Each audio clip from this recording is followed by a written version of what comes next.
Hello everybody, कैसे हैं सब? अच्छे हैं? चलिए जी, बहुत बढ़िया बच्चों। तो चलिए भाई, आज की जो हमारी क्लास है that is something about some important facts about functions, actually number of functions, है ना। आज की क्लास में जो हम पढ़ने वाले हैं कि नंबर ऑफ फंक्शंस आप कैसे काउंट करें, number of relations, number of one one functions, और वन वन फंक्शंस को हम इंजेक्टिव फंक्शंस भी पढ़ते हैं, number of onto functions यानी कि subjective functions, number of bijective functions यानी कि one one and on to.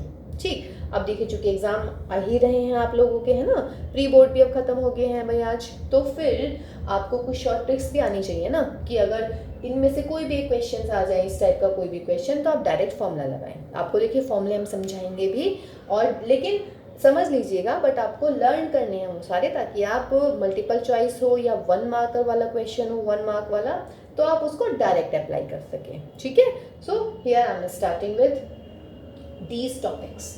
Okay guys, अच्छा इसमें एक बात और है कि जो हमारा फंक्शन है that is from the set A to the another set B, both A and B are finite set, और फाइनाइट है तो नंबर ऑफ ए यानी कि ए में जो एलिमेंट्स हैं वो है number of elements in the set A that is cap small M, और बी में कितने एलिमेंट हैं दैट इज एन। कहने का मतलब ए की जो कार्डिनलिटी है दैट इज एन, और बेटा जो बी की कार्डिनलिटी है दैट इज एन, और मेरा एक फंक्शन है जो ए से बी पे डिफाइन हो रहा है। Now I will find these numbers. तो चलिए स्टार्ट करते हैं हम। फर्स्ट है हमारा number of elements in A cross B. A cross B में कितने एलिमेंट होंगे भाई? ए में है एम और बी में है एन, तो m इंटू एन यानी कि एलिमेंट्स होंगे एम एन। ये हम पहले डिस्कस कर चुके हैं, है ना। तो हम स्टार्ट कर रहे हैं बहुत इजी वाले से, जो हम पहले ही कर चुके हैं। Now number of relations from A to B. Number of relation में subset of A cross B, और ए क्रॉस बी में कितने एलिमेंट है? m इंटू एन, तो सबसेट कितने बनेंगे इसके? 2 raise to power m n. ये भी हम एक हमारी और स्पेशल क्लास हुई थी that was important about relation, तब हमने उसमें ये डिस्कस किया था। Now number of functions from A to B, ये आपको डायरेक्ट याद रखना है। ए से बी पे जा रहे हैं ना, तो इसका आंसर आने वाला है बी की cardinality raise to power A की कार्डिनलिटी, यानी कि N raise to power M. Got my point? कोई दिक्कत हो तो इसमें देखिएगा। आपको एन और एन की बजाय अगर आप ये याद रख लें कि फंक्शन है हमारा ए से बी की तरफ, है ना, ए से बी की तरफ है, तो ए से बी की तरफ का मतलब क्या होगा बेटा? कि n की पावर m जो इधर वाला है हमारा सेट, ठीक है, उसकी कार्डिनलिटी की पावर इधर वाले सेट की कार्डिनलिटी, या फिर अगर हम थोड़े से मैथमेटिकल लैंग्वेज में बोलें तो फंक्शन में this is codomain, domain and codomain. तो कोडोमेन की पावर जो है वो डोमेन आ जाता है। इसका हम हल्का सा प्रूफ करें। देखिए प्रूफ की आपको जरूरत नहीं है, प्रूफ मीन्स थोड़ा सा अंडरस्टैंडिंग हो जाए, लेकिन आपको डायरेक्ट फॉर्मूला लगाना है। डायरेक्ट फॉर्मूला आप लर्न कीजिएगा और आप अपना आंसर, आपको आंसर मिलेगा। अब देखिएगा, अगर बेटा फंक्शन की बात चल रही है हमारी, this is my set A, this is my set B. Okay guys, A में है m एलिमेंट, सपोज करते हैं भाई a1 a2 से लेके am, और यहाँ पर कितने हो जाएंगे मेरे? b1 b2 से लेके bm। अब जो ये फर्स्ट एलिमेंट है a1, इसके पास कितनी चॉइसेस हैं? ये b1 से भी कनेक्ट हो सकता है, b2 से भी हो सकता है, b3 से भी हो सकता है, एंड लास्ट bn से भी हो सकता है। कहने का मतलब जो फर्स्ट एलिमेंट है हमारा, टोटल एलिमेंट है हमारे m, 1 2 3 डैश डैश डैश, ये लास्ट में m एलिमेंट। कितने एलिमेंट्स हो गए? m।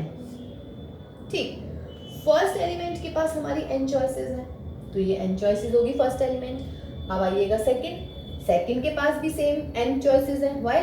क्योंकि सेकंड की इमेज ये भी हो सकती है, ये भी हो सकता है, थर्ड भी हो सकता है, और लास्ट n भी हो सकता है। इसका मतलब सेकंड एलिमेंट की चॉइसेस भी n, सिमिलरली थर्ड एलिमेंट की चॉइसेस भी n, और जो ये लास्ट होगा इसकी चॉइसेस भी व्हाट? n। तो answer will be what? n raise to power m। आप ऐसे भी इसको समझ सकते हैं, है ना।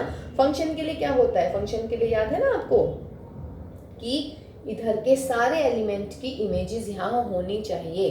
और एक एलिमेंट की दो इमेज नहीं होनी चाहिए। कभी आप सोच रहे हो कि मैम आपने तो यहाँ पे 3-4 जगह निशान लगाया हुआ है। नहीं, मैंने जस्ट आपको ये बताया है कि A1 B1 से भी अटैच हो सकता है, A1 B2 से भी अटैच हो सकता है। ये n पॉसिबिलिटीज है। क्लियर है? ऐसे ही A2 के पास भी मान लीजिएगा A1 हमारा B1 से अटैच है तो A2 भी B1 से अटैच हो सकता है। ऐसा नहीं है कि A1 तो B1 से हो गया फिर A2 को B1 की इमेज नहीं मिलेगी, ऐसा नहीं है, बिकॉज ये फंक्शन की डेफिनेशन है अभी। तो this is n raise to power m। This is my first second and three फॉर्मूले हो गए हैं। अब हम आते हैं नंबर ऑफ वन फंक्शंस। देखिए बेटा, one function, number of one functions functions को हम इंजेक्टिव फंक्शंस भी पढ़ते हैं, है ना। अब देखिएगा, A में m एलिमेंट, B में n एलिमेंट। इसमें आपको सिर्फ ये ध्यान रखना है कि अगर n ग्रेटर देन और इक्वल टू m है, यानी कि B में जो है A से कम एलिमेंट होते हैं, तब आंसर आता है NPM। देखिए यहाँ पे A1 के पास इतनी सारी चॉइसेस हैं, n टोटल कितने पॉइंट्स हैं हमारे पास? m। कहने का मतलब मुझे इन n में से कोई m पॉइंट्स को, यानी कि m एलिमेंट्स को अरेंज करना है just, and this is what, this is permutation. n elements में से कितने एलिमेंट्स चाहिए मुझे? m, तो NPM, उनको मुझे अरेंजमेंट करना है। दूसरा केस है इसमें कि अगर B की कार्डिनलिटी, यानी कि इस वाले सेट में कम एलिमेंट होंगे तो नंबर ऑफ वन फंक्शंस होंगे 0। अब देखिएगा, इसको मैं एक छोटे से एग्जांपल से समझाती हूँ आपको। सपोज कीजिए यहाँ पर है मेरे 1, 2 एंड 3, यहाँ पर है मेरा A एंड B। क्या केस है इसमें? ये m है तो फिलहाल m इज इक्वल टू 3 है और n इज इक्वल टू 2 है। वन फंक्शन में क्या होना चाहिए? ये मान लीजिएगा इससे अटैच, दूसरे वाला किससे अटैच? B से। ठीक, तीसरा एलिमेंट बच गया, इसकी कोई इमेज ही नहीं है, तो इसका मतलब क्या है? This is not a function, ये फंक्शन ही नहीं है।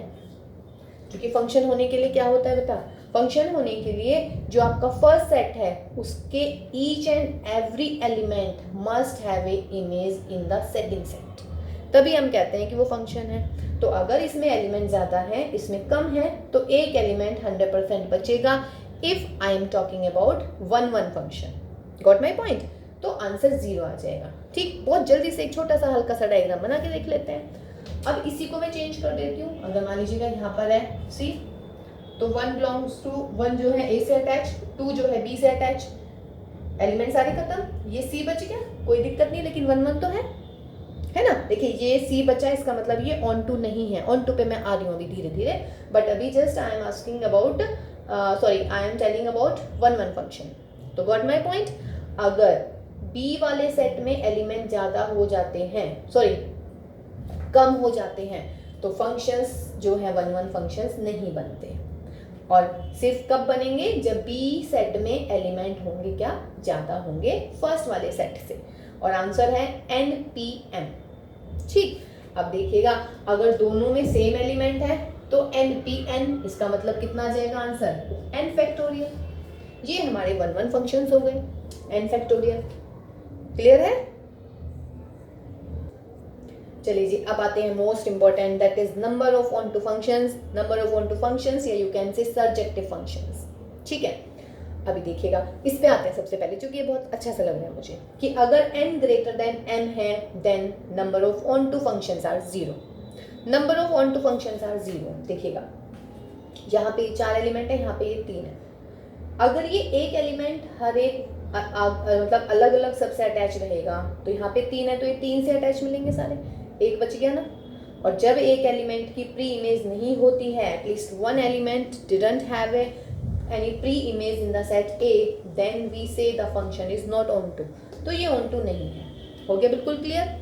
अब देखिए बेटा, और अगर n की वैल्यू m से कम है या m के इक्वल है, तब हमारा ये बहुत छोटा सा फॉर्मूला है। आपको ऐसा लग रहा है बहुत टफ है, लेकिन रियली में ये टफ फॉर्मूला बिल्कुल भी नहीं है। देखिए, ये सिग्मा है, sigma varying from sigma r varying from 1 to n, 1 से लेके n तक, 1 से लेके n तक मीन्स यहाँ इसके एलिमेंट उठा रहा है ये, r varying from 1 to n, -1 raised to power n minus r और जो n माइनस आर है वो यहाँ NCR है। देखिए NCR याद रखिएगा, यहाँ पे ऑटोमेटिक n माइनस आर आ जाएगा। फिर r raise to power m का अभी तक जिक्र नहीं किया है तो m भी तो आएगा ना कहीं, तो इसको कैसे भी करके आप याद कीजिए, है ना। ये हमारा उससे आ जाता है कॉम्बिनेशन से, ठीक है। प्रूविंग की मुझे नहीं लग रहा इसकी जरूरत है, ठीक। तो आप इसको सिर्फ ऐसे ही याद रखिएगा, ओके गाइस, ठीक। क्योंकि प्रूविंग इसका बेटा बहुत बड़ा सा होने वाला है, और आई नो कि प्रूविंग में आप थोड़ा सा कंफ्यूज हो जाएंगे, तो अभी इतना टाइम भी नहीं है इतनी कंफ्यूजन क्रिएट करने का। तो बेस्ट है कि आप जस्ट एक छोटा सा फॉर्मूला याद रखिएगा, है ना। इस पे बेस मैं भी क्वेश्चन करवाती हूँ तो आपको ये बिल्कुल करने के लिए आ जाएगा, ठीक। तो number of onto functions भी हो गए हैं। अब आता है हमारे पास में number of what, one onto functions, यानी कि बाइजेक्टिव फंक्शंस। देखिए बेटा, number of one onto functions यानी कि नंबर ऑफ बाइजेक्टिव फंक्शंस, मैंने एक टेबल बनाई है। वन और ऑन टू फंक्शंस हम पढ़ चुके हैं, इसी की हेल्प से मैं बाइजेक्टिव निकालने वाली हूँ। देखिए, अगर m लेस देन n है तो वन होते हैं npm, ठीक, और ऑन टू हो जाते हैं हमारे 0। ये रहता है ना, मतलब अगर वन फंक्शन है हमारे पास में, अगर मैं कह रही हूँ कि m की वैल्यू लेस देन n है तो वन फंक्शन हो जाते हैं मेरे पास में npm, ठीक। ऑन टू फंक्शन हो जाते हैं मेरे पास में 0। सिमिलरली अगर m ग्रेटर देन n है तो क्या होने वाले हैं, ऑन टू तो हमारा इतने हो जाएंगे, अभी हमने किया है पीछे, और बेटा वन हो जाएंगे 0। अब एक बात बताइएगा, जब m की वैल्यू लेस देन n है तो ऑन टू फंक्शन कोई भी नहीं बन रहा, तो फिर बाइजेक्टिव भी नहीं बनेगा, क्योंकि बाइजेक्टिव के लिए क्या कंडीशन होती है, वन भी होना चाहिए, ऑन टू भी होना चाहिए। लेकिन if m is less than n तो ऑन टू नहीं है, और जब ऑन टू नहीं है तो बाइजेक्टिव भी नहीं होगा। सिमिलरली अगर m ग्रेटर n है तो हमने बोला है कोई वन फंक्शन नहीं बन सकता। अब बच्चों जब वन नहीं बनेगा तो डेफिनेट सी बात है बाइजेक्शन भी नहीं होगा, तो इसका मतलब in this case also 0। If m is equal to n तो वन कितने बनेंगे, n फैक्टोरियल, ऑन टू भी कितने बनेंगे, n फैक्टोरियल। इसका मतलब n factorial one n factorial onto, hence n factorial will be the what, bijective functions, यानी कि बाइजेक्शंस, यानी कि बाइजेक्टिव मतलब कि ये मैपिंग्स हो जाएंगे हमारे पास में। क्लियर है। तो ये एक फॉर्मूले थे हमारे कुछ, जो आपने डायरेक्ट देखे समझ आप गए हैं, ठीक। इसको छोड़ के इसको मैंने ज़्यादा नहीं समझाया, सिर्फ इसको याद करना है। अभी मैं क्वेश्चन करूंगी तो आपका बिल्कुल क्लियर होने वाली है चीज़ें, ठीक है। ये आपने डायरेक्ट फॉर्मूले अप्लाई करने हैं। देखिए बेटा, I am saying if a is equal to a b c d and b is equal to 1 2 3 then find the number of one on to and bijective mappings, यानी कि bijective functions। Now number of a में कितने element है 4, b में कितने element है 3। One के लिए चेक करें, a b c d अगर a1 से अटैच है, b 2 से है, c 3 से है तो d बच गया, इसका मतलब फंक्शन ही नहीं है, तो इसका मतलब वन हो ही नहीं सकता, तो खत्म भाई, वन फंक्शन नॉट पॉसिबल। जब वन नहीं है तो बाइजेक्टिव भी नहीं हुआ, तो देखिए 2 केस तो खत्म हो गए, ज्यादा सोचना भी नहीं पड़ा, समझ रहे हैं, ठीक। अब आते हैं हम ऑन टू पर। ऑन टू का हम जल्दी से फॉर्मूला लिख लेते हैं पहले। देखिए बेटा, ये है हमारा फॉर्मूला ऑन टू फंक्शंस का, ठीक है। अगर कब होता है ये फॉर्मूला, जब n की वैल्यू लेस देन m हो। अब r की वैल्यू है 1 से n कितना है 3, इसका मतलब r वेरिंग फ्रॉम 1 to 3 ऐसे लिख लेते हैं पहले, तो -1 की power n minus R NCR और r की पावर m।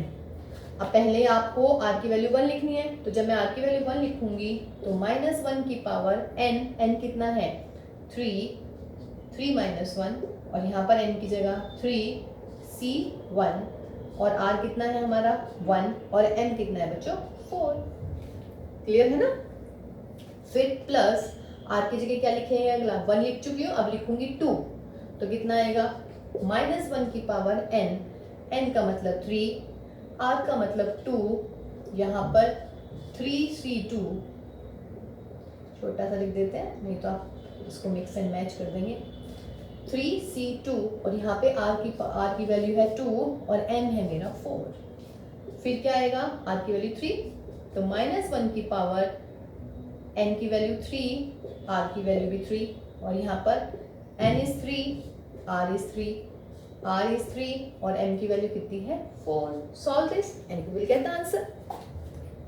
तो ये हुआ -1 का स्क्वायर इंटू 3c1 हो जाता है 3 और 1 की पावर कितनी कर लीजिएगा 1 माइनस 1 की पावर 1 3c2 इज अगेन 3 और 2 की पावर 4 हो जाएगा 16 प्लस माइनस 1 की पावर 0 3c3 हुआ 1 और ये हो गया 81 तो ये हो जाएगा बच्चों 3 दैट इज माइनस के 48 एंड प्लस का 81 that is 84 minus 48 that is 36 तो आपका आंसर आया इसमें number of onto functions will be 36 okay guys तो देखिए ये फॉर्मूला इतना भी भयानक नहीं है जितना ये देखने में लग रहा है जस्ट आपको n और n की वैल्यू और r की वैल्यू देखनी है ये फॉर्मूला लर्न कीजिएगा ऑन टू फंक्शंस का मैं डैम श्योर हूँ कि इससे छोटा कुछ नहीं हो सकता ऑन टू फंक्शंस निकालने के लिए ठीक है बस ये ध्यान रखिएगा जो फर्स्ट सेट आप ले रहे हैं ना